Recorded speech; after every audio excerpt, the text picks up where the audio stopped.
Charleston White got famous by dissing and beefing with some of the most dangerous rappers in the game, but now he's falling off, and we're breaking down his sadness.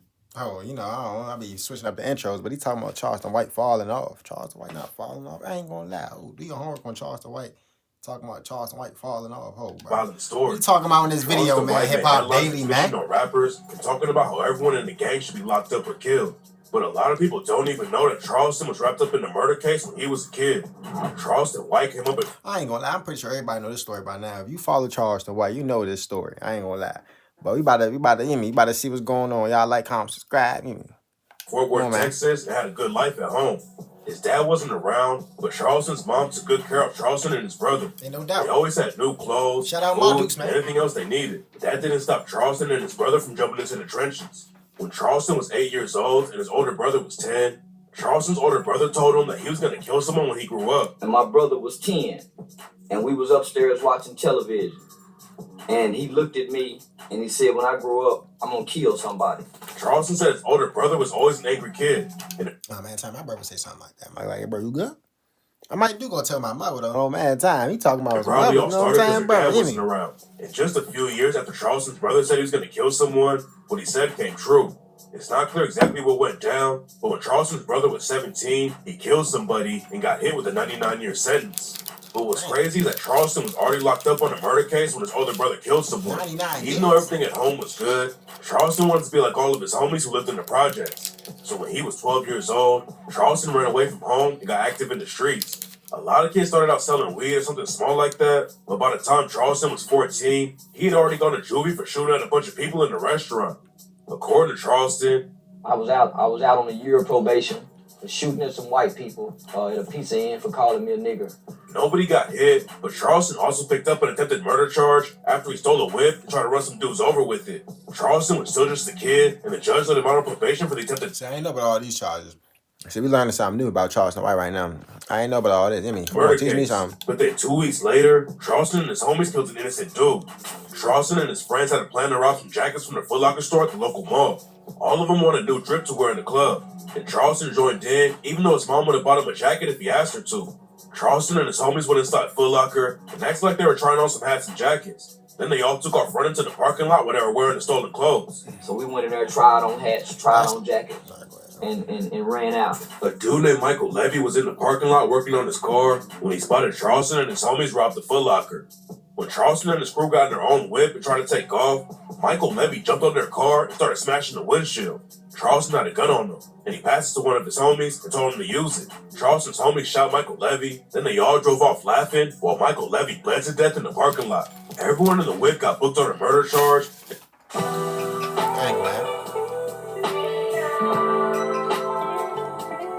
I would just tell him. Charleston ended up in the first. I would tell bro, hit them brakes real hard.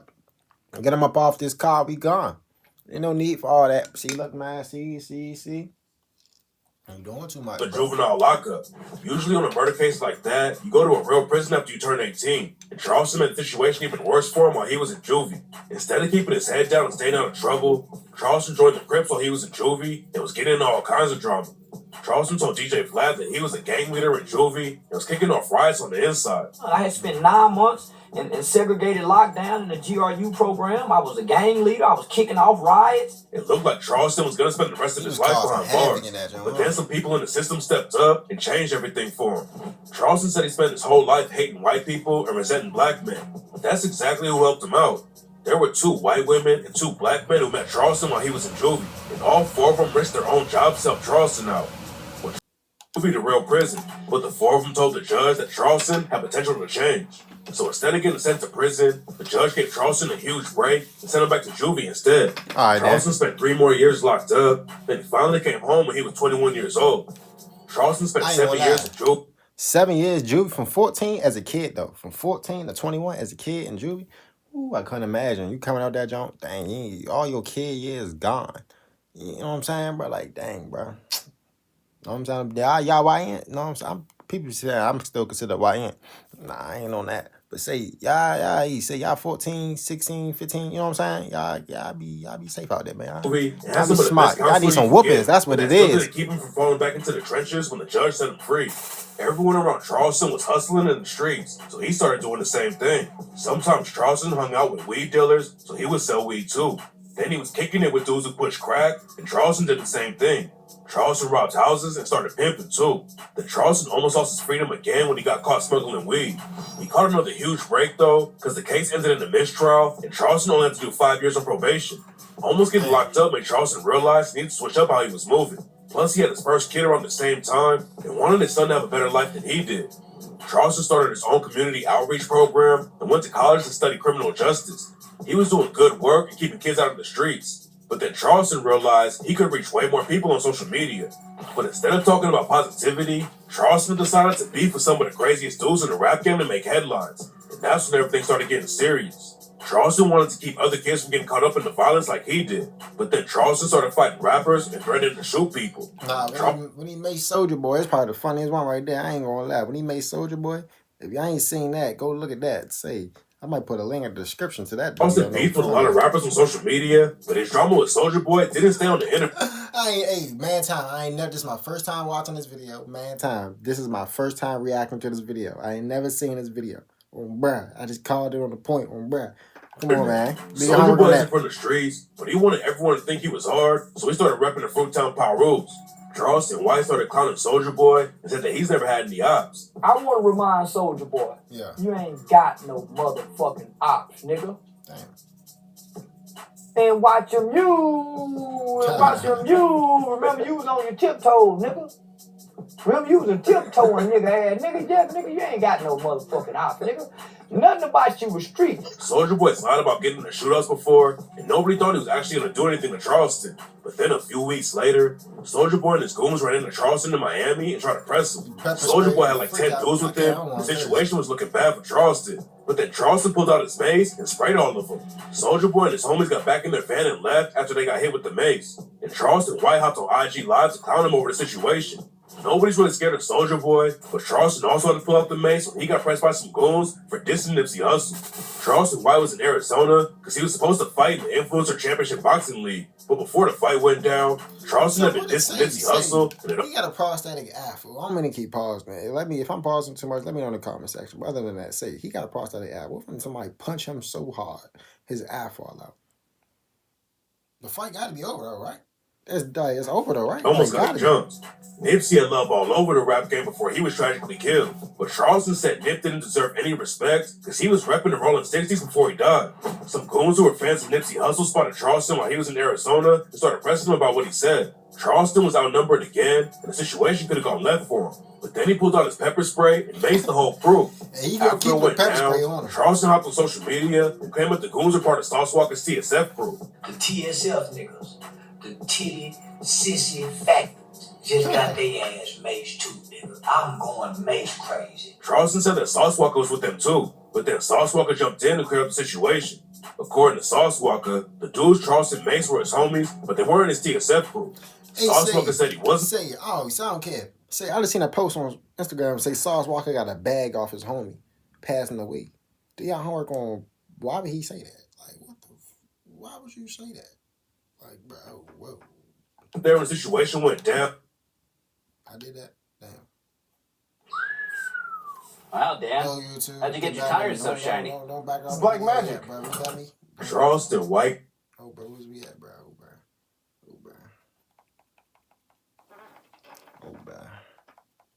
Yes, there we go. And he said that nobody who's a real gangster should be beefing with Charleston White.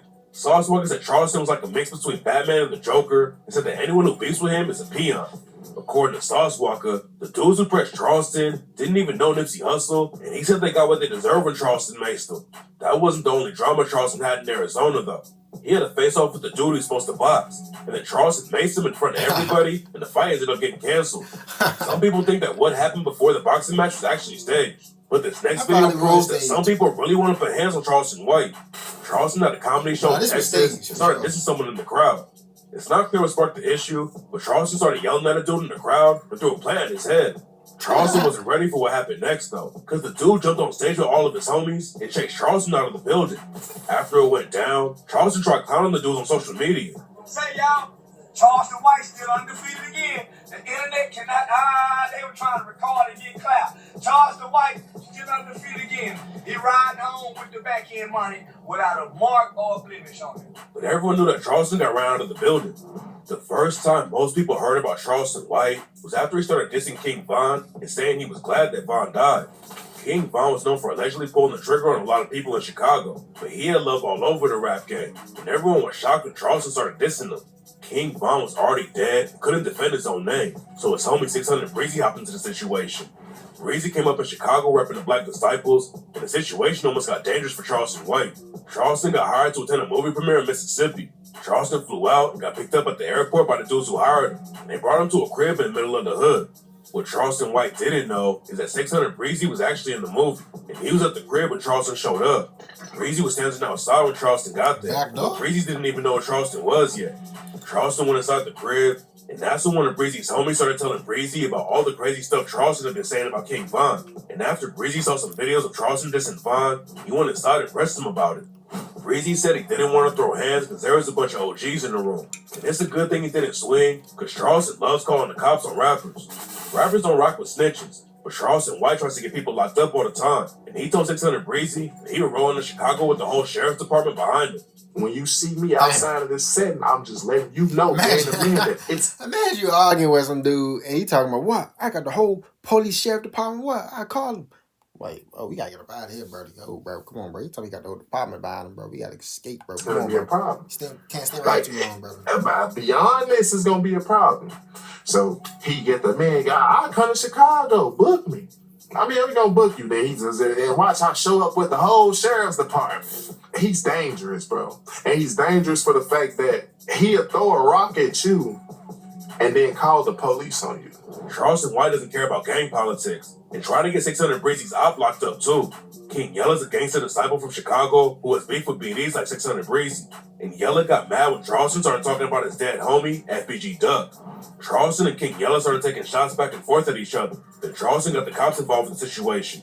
King Yella had moved out of Chicago and was living in Las Vegas. So Charleston called the Las Vegas police and told them that Yella was making threats. Charleston didn't stop there though. He took it even further and called Yella's parole officer. Yella realized he was going to end up going back to jail if he kept beefing with Charleston White. So he just dropped the whole thing. Talk about it alone. If you a rapper, anybody and have charges and you still doing what you doing, oh, you better leave him alone, because he gonna do his homework. He gonna call them folks, make a couple phone calls, put a couple plays in motion. Oh, next thing you know, you got a knock on your door. Oh yeah, sir. You did this and this and this, and you looking. Oh yeah, you leave him alone. Moved on. After that, Charleston White started beefing with Lil Boosie, and the situation almost got violent.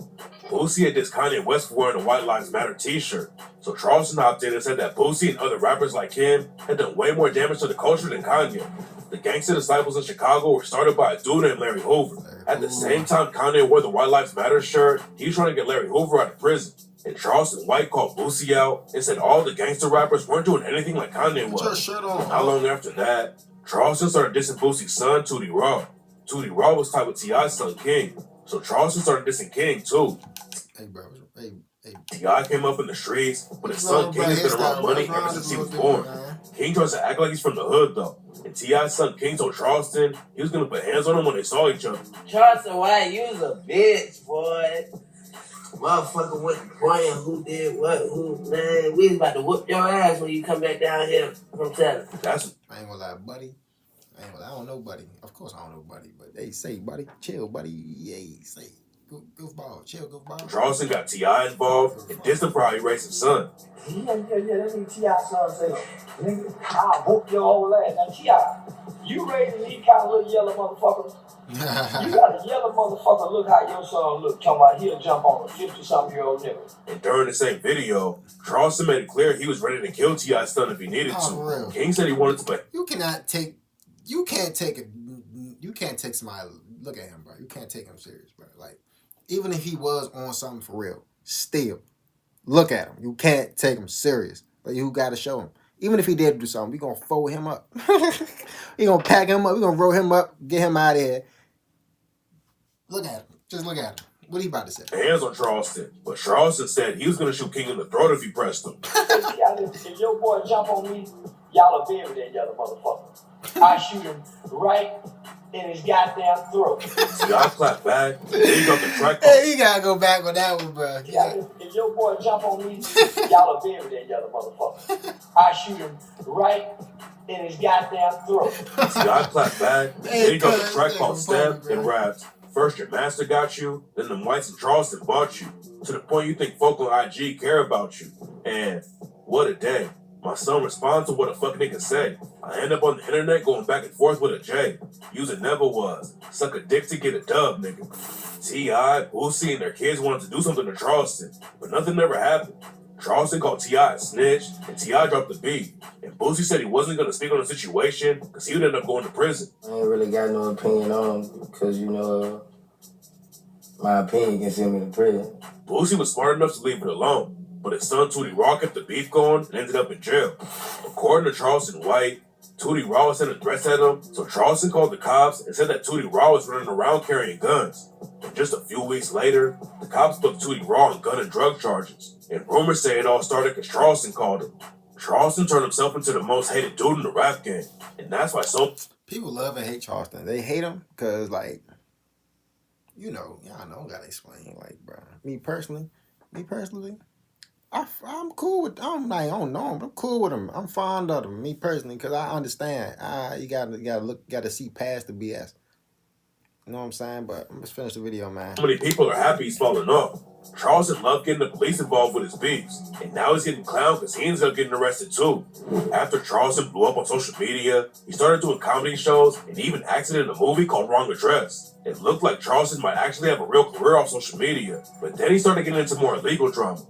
In 2023, Charleston got booked on animal cruelty charges. Then a year later, he got booked for animal cruelty again, plus an aggravated assault charge. We know about all this, A video came out where Charleston White was macing and spitting on the cat. We know about all this. I ain't gonna lie. We know about all this. This is cap. And This that's cap. alleged. All this cap. I ain't gonna lie. Y'all like, comment, subscribe. We know about all that. Man, y'all like, comment, subscribe. Like, comment, subscribe on bro.